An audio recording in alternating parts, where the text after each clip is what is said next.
The injury-depleted Boston Bruins just ran out of gas after an emotional win, with Coach Marco Sturm noting the team was not mentally, physically 100% against the surging Hurricanes.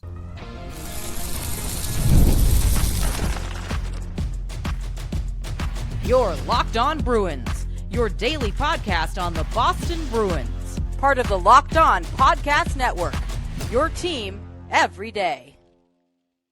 What is up, Bruins fans? Welcome back to the Locked On Boston Bruins podcast, part of the Locked On Podcast Network, the #1 sports podcast network. Today is Tuesday, November 18th. Thank you so much for making Locked On Bruins your first listen every day. And on this episode, we are breaking down last night's loss to the Carolina Hurricanes, but bigger picture, the roster in turmoil with so many injuries, a first-round pick placed on waivers, and some recalls as the Bruins are now setting out on a road trip that will take them to California. We'll talk about all the storylines, the stats, and the significance of last night's loss, all within the bigger picture of these injuries, recalls, and John Beecher being waived. Today's episode is brought to you by FanDuel. Download the FanDuel app now by visiting FanDuel.com and win $300 in bonus bets if your first $5 bet wins. Quick reminder before we get started, you can find the podcast on socials at Locked NHL Bruins. That's on Instagram, X, Blue Sky, Threads, and TikTok. Again, I'm your host, Ian McLaren. I am a lifelong Boston Bruins fan, and I have been covering this team and the NHL for various major outlets for nearly 20 years. Last night, the Bruins lost to a very good Carolina Hurricanes team. They are 13-5-1, 6-1-1 in their past 8 games, and despite Boston's best efforts, and amid a multitude of injuries, they just did not have it last night. Marco Sturm said they felt it in the morning. They felt it before the game. It was just a bit of a slow day. And he could see it in the players' eyes, mentally, physically, not 100%. That's for sure. And this came after an emotional victory over the Montreal Canadiens on Saturday. They come home before heading out on a road trip, like a 10-day road trip that will take them to the furthest reaches of the NHL schedule in California. And look, there's a difference between reason and excuse. And when you're making excuses for your team, you're saying, we did everything we could. We are just missing these key guys. And of course, we're going to lose. That's an excuse. You're kind of justifying the loss or chalking it up to things beyond your control. Whereas a reason is just an explanation for why the Boston Bruins were going to be hard-pressed to match up against a team like the Carolina Hurricanes when you're missing so many key players. The Bruins played without Charlie McAvoy, who may need surgery after he was hit in the face with a puck on Saturday. He's still being evaluated, clearly lost a chiclet or two, and may require surgery and keep him out of the lineup for a considerable amount of time. Forward Victor Arvidsson, who's got an undisclosed injury, and Casey Middlestadt also missed the game after each was placed on injured reserve earlier on Monday. And they, of course, were already without Elias Lindholm, who's dealing with an injury of his own, although he did skate with the Bruins yesterday before the game and could embark with them on the road trip. They're practicing Tuesday morning around 11 a.m. before heading out to California. So you're missing your top defenseman. You're missing 3 of your top 6 forwards. So yes, it's going to be a challenge to stack up against the Carolina Hurricanes. And while they did make some recalls, Matej Blumel came up. He had recorded 2 goals and 11 assists in 13 games with Providence so far this season, leading the team in assists, ranking 3rd in points. Riley Tufte was recalled, and he actually scored the lone Bruins goal in this one late in the game to take a shutout away from Peter Kochetkov. He had recorded 8 goals and 8 assists for 16 points so far this season for Providence, leading the team in goals, ranking tied for 3rd in the AHL in points. He is a first-round pick back in the day, and you could hear on the broadcast last night, they were talking a lot about how tall he is, his long stick, and how he's able to grab the puck away from seemingly impossible situations and help keep possession alive. He played very well. Blumel played all right. But the Bruins, again, just missing these key guys. And there was also the bit about John Beecher being placed on waivers for the purpose of assignment to Providence. The 24-year-old had appeared in only 6 games with Boston this season, recording 1 goal. He, of course, was selected 30th overall in the 2019 NHL entry draft. Played 136 career NHL games, all with Boston, 11 goals, 11 assists for 22 points. And the Bruins are prioritizing Jeffrey Viel, who was scratched last night, over Beecher, who they feel has taken a step back in his development, in no small part due to being bumped from the lineup after they signed Sean Corrali, Mikey Eyssimont, Tanner Jeannot, etc. Now, he's a real possibility to be claimed. There's injuries in Montreal down the middle. There's injuries in Toronto. I could see either of those teams picking him up. He was projected to grow into a 3rd or 4th line center, a penalty killer, a face-off presence. A couple years ago, he had 7 goals, looked like he was on his way to being a full-time player. He's got the size, 6'3", 220 pounds. He can skate with great ease, even with his size, but he's just apparently not a Marco Sturm kind of guy. And 1 goal, no assists in 6 games, 10 minutes per appearance, and Jeffrey Viel had taken his job. Now, while Beecher is a strong candidate to be claimed, I don't think the same would be said of Jeffrey Viel if you were to put him on waivers. Either way, they recalled Tufte and Blumel. Somebody had to go, and they might recall a defenseman with Henry Jokiharju, Jonathan Aspero, both playing big minutes last night. You need some reinforcements for this road trip. Marco Sturm said it's a tough league.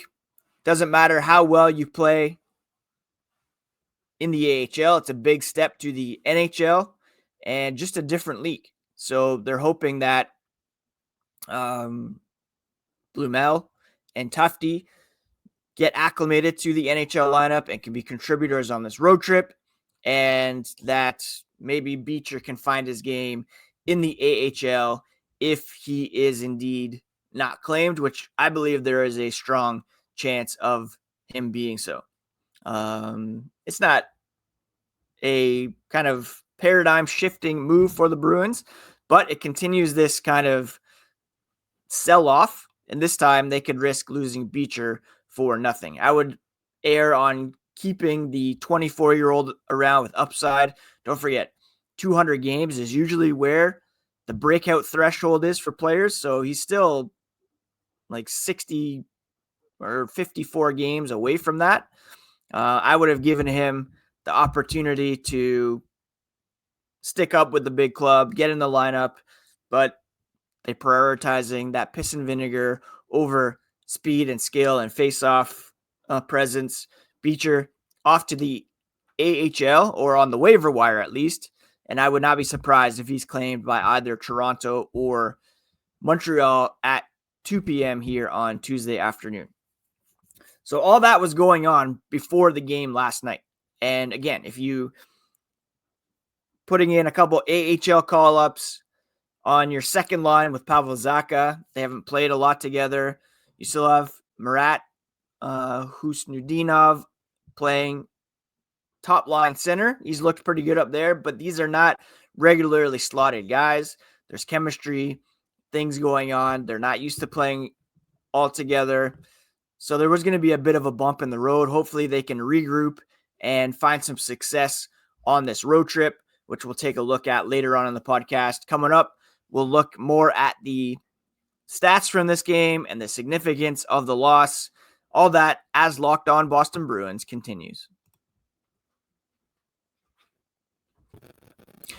The NBA is back, and there's no better place to get in on the action than FanDuel, the official sports betting partner of the NBA.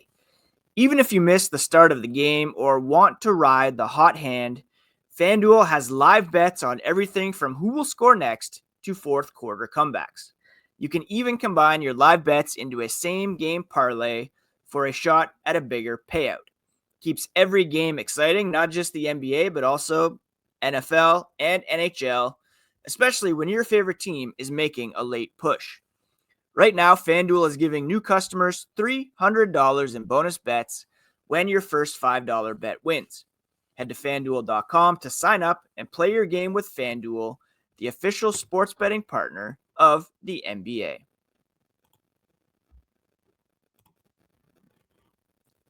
Thank you so much once again for making Locked On Boston Bruins part of your daily routine. And a special shout out to those who make it your first listen every day. We are part of the Locked On Podcast Network, now the #1 sports podcast network. Now, on the surface last night, the Bruins weren't wildly outplayed by the Carolina Hurricanes. The shots were 32-30 in favor of Carolina. Boston did kill off 2 Carolina power play opportunities while scoring on one of their own, while having 4 to work with. Unfortunately, it came in the dying seconds and didn't really have an impact on the game. The Bruins had more hits and more blocks than the Carolina Hurricanes. But if you look at the bigger picture, the underlying stats, this one was pretty much all Carolina. At 5-on-5, again, where the majority of the game is played, the shot attempt differential was about 65% in favor of the Hurricanes. Shots were 50-50, but Carolina had 70% of the scoring chances, 81% of the high danger chances, and the expected goals at 5-on-5 came in at around 3.3, 105. So the result pretty much mirrored what was going on during 5-on-5 play. Now, the Bruins did have more power play time than the Hurricanes did, and the Bruins did manage to keep their strong penalty kill going. They killed 7 the other night in Montreal, 2 against a Hurricanes team that remains one of the bottom teams in the NHL in terms of power play proficiency, despite all the talent that they have on this team. But this game pretty much landed the way the numbers suggested it would. Even in all situations, expected goals was about 4-2. So maybe the Bruins should have scored another goal on the power play, but Jeremy Swayman certainly kept his team in it as well. And in the end, it was the Hurricanes who avenged the previous loss on November 1st, and now this season series is tied at 1. When it comes to individual play last night, again, Jeremy Swayman played very well without the forward support that he's used to and without Charlie McAvoy on the blue line. He had 3 goals allowed on 32 shots, so an above 900 save percentage, around 906. So he actually raised his season average despite the loss and the 3 goals. Tanner Jeannot chipped in 3 blocks to lead the way up front, while Nikita Zadorov had 6 block shots, while skating the second most ice time for Bruins defensemen, behind only Hampus Lindholm. Lindholm, Zadorov, Peak, and Yoki Harju carrying a heavy load, while Lohrei was a bit down, and Jonathan Aspero with only 11 minutes for the Boston Bruins. Mikey Eyssimont led the way for the Bruins with 5 shots on goal. Alex Steeves had 4 shots. Riley Tufte had 3 shots, as did Sean Kuraly and Fraser Minton. David Pastrnak with only 1.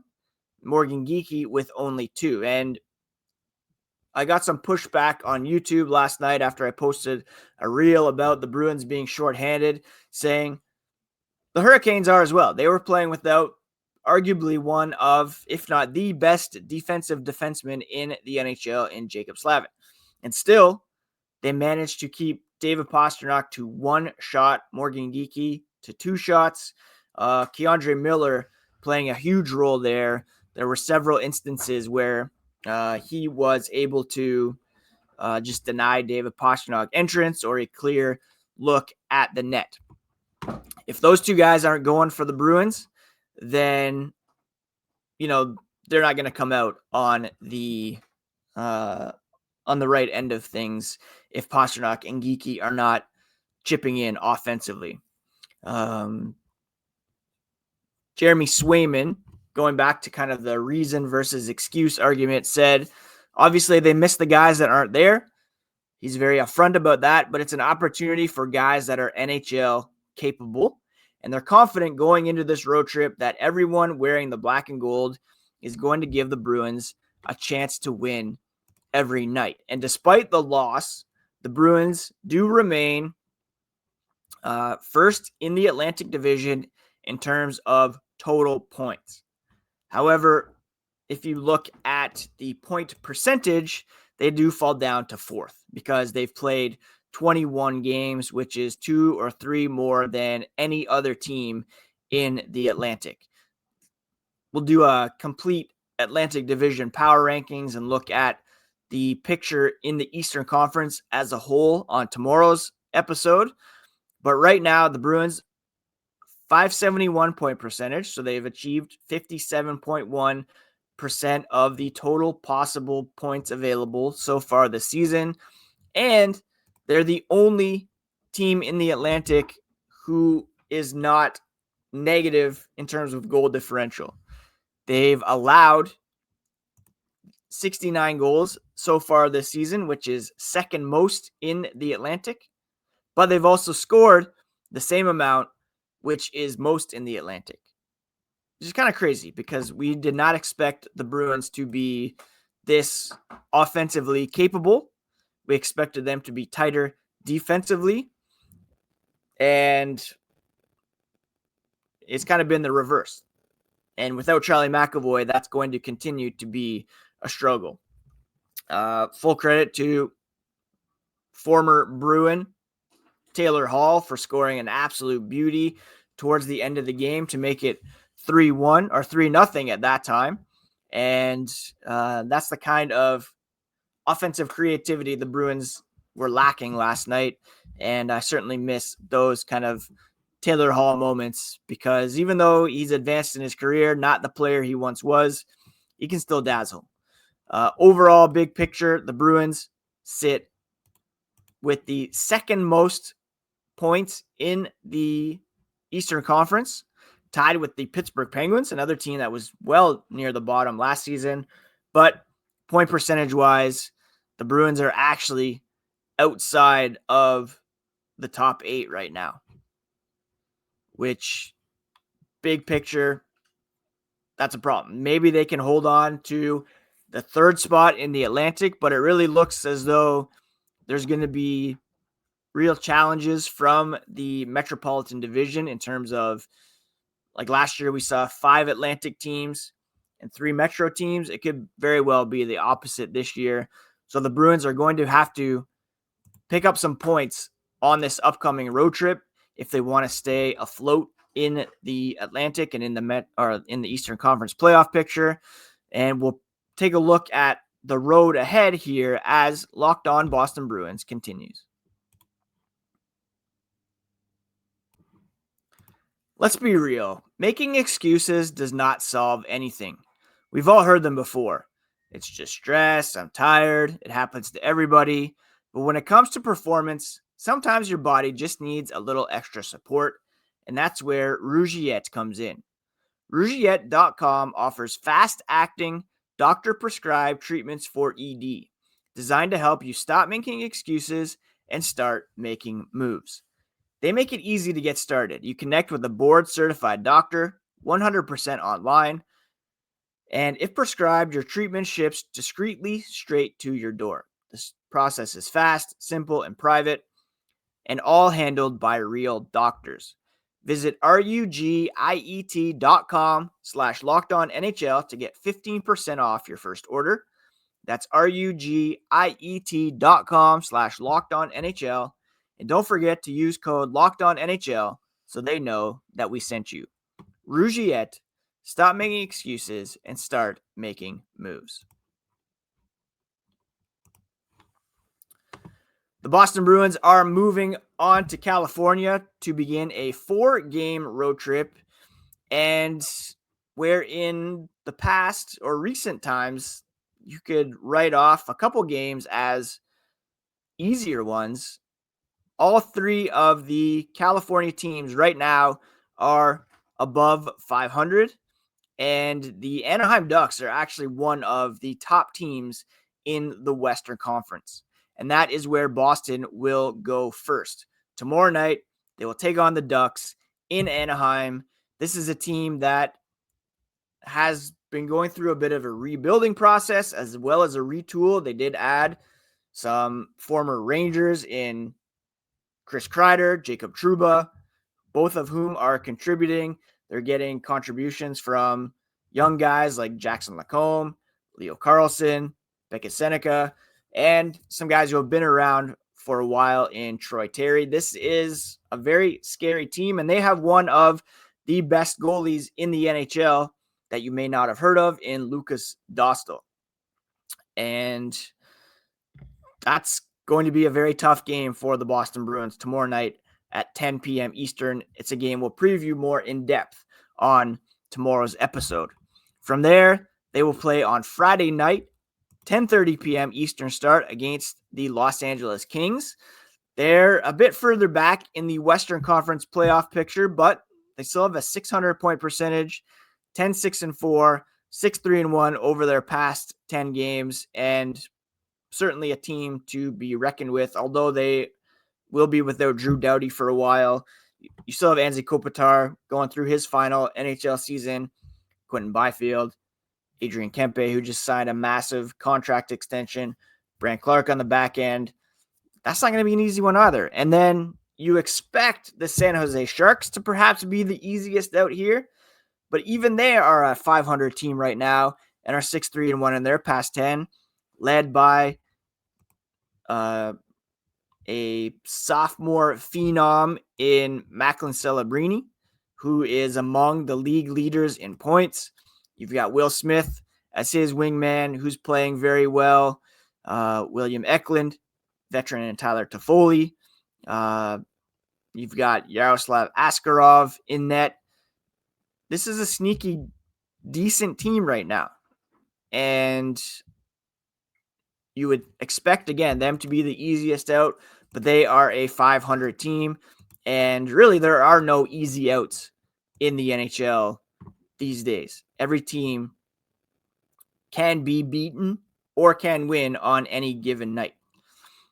Even in the Eastern Conference, there's only 2 teams below 500. Hilariously, one of them is the Toronto Maple Leafs. The other is the Buffalo Sabres. In the West, you have 4 teams under 500. Vancouver, St. Louis, Nashville, Calgary. So it's a very competitive and kind of parity stricken standings right now in the NHL. And then weirdly, the Bruins will come back east to finish this road trip and end in New York, taking on the Islanders next Wednesday night before coming home for a back-to-back home schedule to end November, the Black Friday matinee against the New York Rangers, and then they will host the Detroit Red Wings on the 29th. So that's what's coming up here in November. It's actually the first of a home and home with the Red Wings. They'll be in Detroit on December 2nd against that team. So hopefully Elias Lindholm is well enough to join the team for this road trip. That's a bit of a question mark. Hopefully Charlie McAvoy is not out for too long and does not indeed require surgery, because he's been rolling this season. He's on a career pace in terms of offensive production without even yet scoring a goal. Jeremy Swayman is going to be counted on to carry this team even more than he has already. He's been very good as of late, and there's going to be some real challenges over the next few weeks. And you're going to want to keep it locked to Locked On Boston Bruins for all the absolute latest. So big picture, the Bruins, you look on paper last night, they're up against the Carolina Hurricanes team that is playing at a high level right now. You're missing 4 key players, 2/3 of your second line, your top line center, although Husnudinov has played well. I will admit that. It's not an excuse, but it's a reason why they lost last night, and it's a concern as they head out on this road trip. Now, road trips can be a galvanizing experience. It can bring guys together, especially new guys, recent call-ups who have to get to know some of these guys. There'll be some card playing on the plane, some team dinners, so that will hopefully bring them together. Next man up mentality, and this team does seem as tight as ever, so hopefully that will be a factor in terms of bringing them together for a fight against the Ducks, Kings, and Sharks. That's it for today's episode of Locked On Boston Bruins, my friends. Thank you so much for taking the time to make it your first listen every day. Please do check out the Locked On NHL Game Night podcast next. Every game, every night, until a Stanley Cup champion is crowned. Get local analysis on a national scale.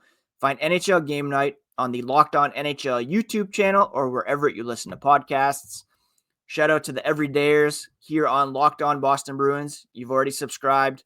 Please do so if you have not, and tell a Bruins-loving friend in your life today about Locked On Boston Bruins. We'll be back tomorrow to update the Atlantic Division Power Rankings, preview the game against the Ducks, and bring you all the latest on the black and gold here on the Locked On Boston Bruins podcast, part of the Locked On Podcast Network, the #1 sports podcast network. Take care of yourselves, friends. Take care of each other. We'll talk to you again here on the next episode of Locked On Boston Bruins.